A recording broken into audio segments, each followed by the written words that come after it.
It's match week 2, Frank's first home game. Chelsea draw Leicester 1-1. Let's get into it. So here's Zola!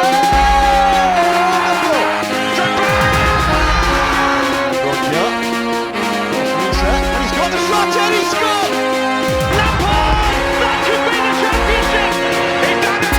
The greatest match in the history of Chelsea Football Club! Greetings! Welcome back to Couch Critic, Season 2. Dennis P. sat here on my couch musing Chelsea Football Club. Now before I get into the Leicester-Chelsea review, can you please do me a big favor and hit that like button, that subscribe button, that bell notification button to keep up with the latest and the newest?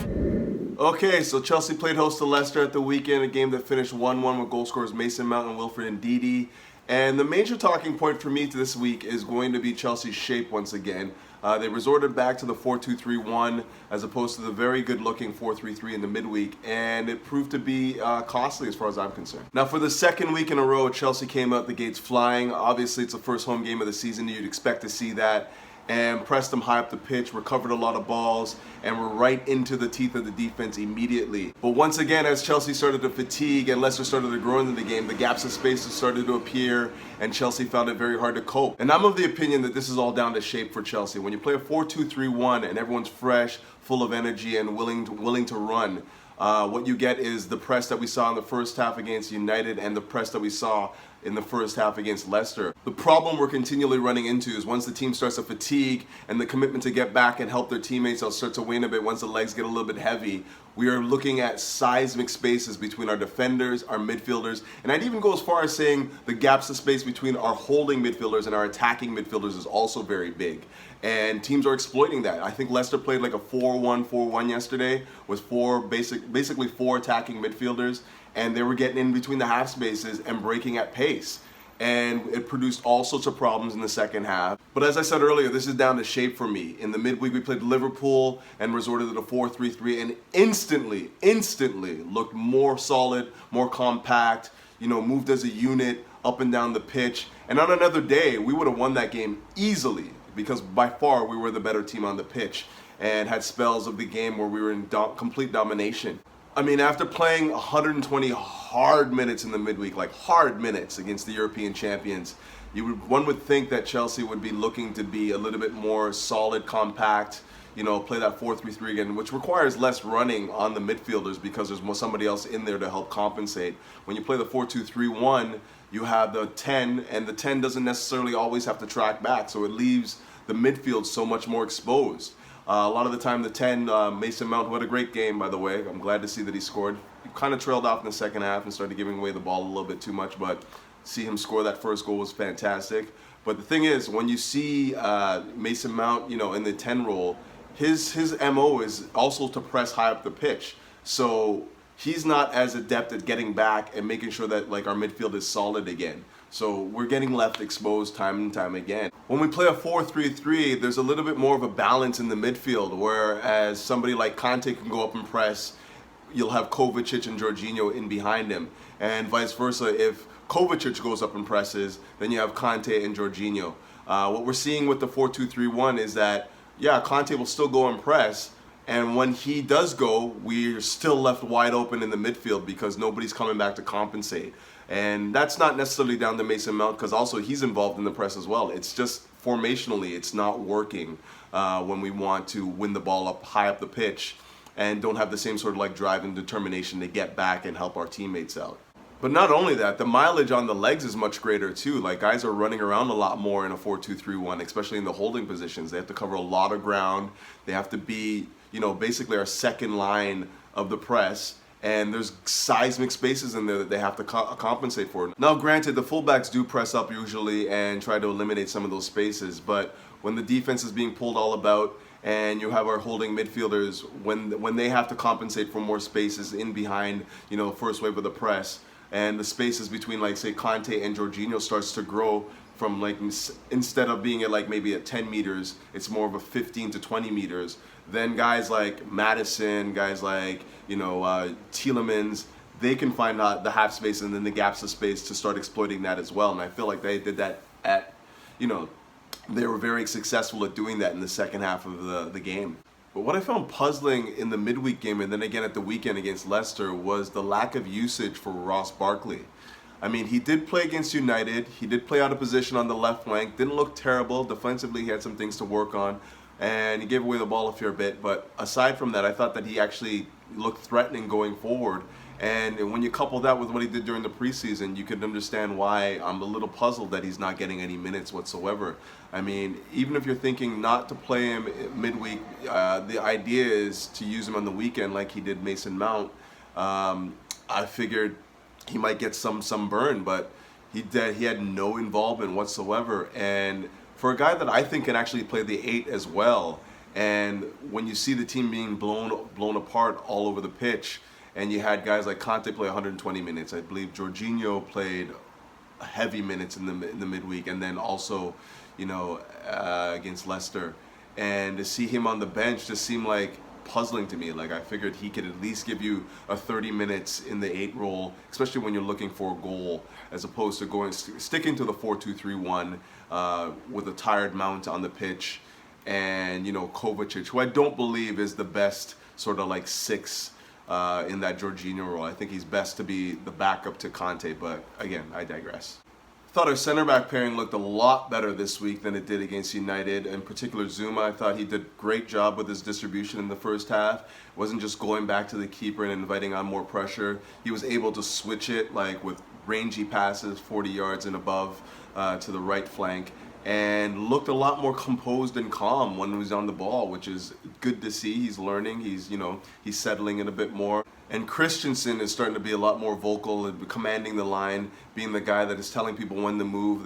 He was able to orchestrate a few offside traps that worked to great effect, and maybe he's becoming more of a vocal leader in that back 4, which is something that we need, especially from the center back pairing. So look forward to that. Looking forward to seeing more of that, and just being more of a commanding presence also in our box. And for the second week in a row, in third game in succession, Emerson is looking really, really good on that left flank right now, and basically looking like the best fullback at the club right now in terms of his application, what he's being asked to do: get forward, connect with the attacking midfielders, provide an overlapping run, also be the second wave of that press, be formidable, be strong, snap in on the tackles. I think he led the team in tackles yesterday.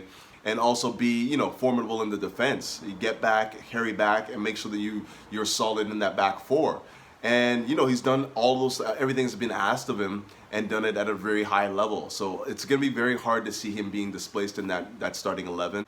And on the other side of the pitch, Azpilicueta just looks like he has a lot of mileage on his legs, and really, rightfully so. He's played a lot of football for Chelsea the last 4 or 5 years, and maybe it's just coming to roost right now because he's not able to be as imperious as he was on that right flank. There was a time where Azpilicueta would just lock down a flank in a similar fashion to like Ashley Cole years ago, who, by the way, retired from professional football, and we have to give him a shout out, Ashley Cole. Hopefully he comes back to the club and becomes another member of that fantastic coaching staff that we are assembling.